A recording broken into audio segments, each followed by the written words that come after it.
আসসালামু আলাইকুম এভরিওয়ান, কেমন আছেন সবাই? আশা করি সবাই ভালো আছেন। তো আজ আপনাদের মাঝে নতুন একটা চমৎকার রেসিপি নিয়ে চলে আসলাম, ইলিশ মাছের লেজ ভর্তা। প্রথমে আমি 2টা মাছের লেজ নিয়ে নিয়েছি, তা চাক চাক করে কেটে দিয়েছি। তাতে দিয়ে দিচ্ছি হলুদের গুঁড়া আর শুকনো মরিচের গুঁড়া, আর সাথে সরিষার তেল অ্যাড করব।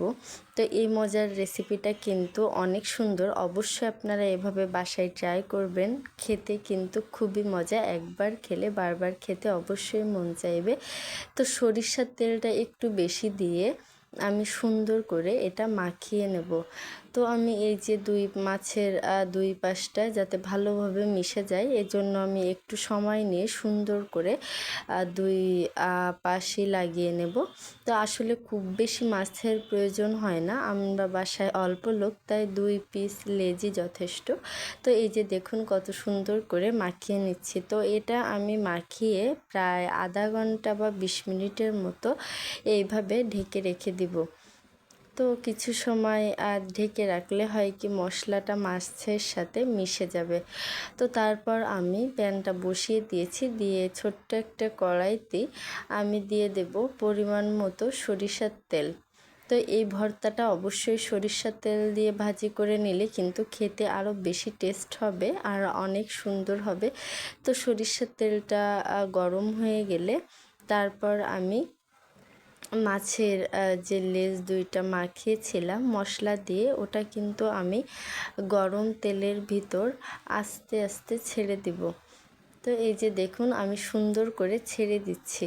তো 2টা মাছই আমি এভাবে ছেড়ে দিয়ে কিছু সময়ের জন্য রেখে দিব। অবশ্যই ভাজিটা কিন্তু একটু কড়া হতে হবে, কারণ মাছের লেজে কিন্তু প্রচুর পরিমাণে কাটা থাকে।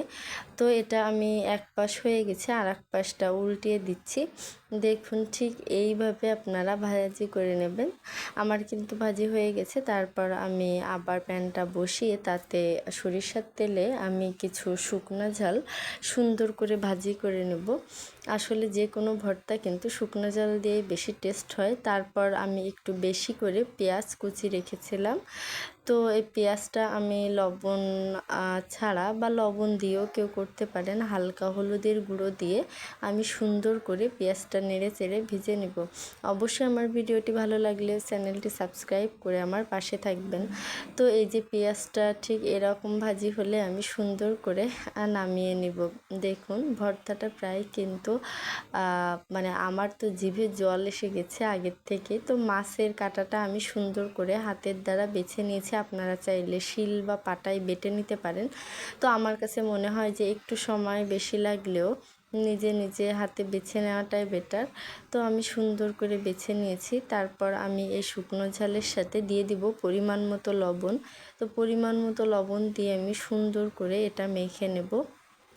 তো ঝালটা আগে মেখে নিচ্ছি, কারণ ঝাল বেশি সময় থাকলে নরম হয়ে যায়, তখন কিন্তু এতটা মানে ভালো হয় না, ঝালটা মিশতে চায় না। তো এই যে তারপর আমি কিন্তু ভর্তাটা মাখিয়ে নিচ্ছি। এরপর আমি আবার সরিষার তেল অ্যাড করব একটু বেশি পরিমাণ, যাতে মানে একটু ঝাঁঝালো হয়।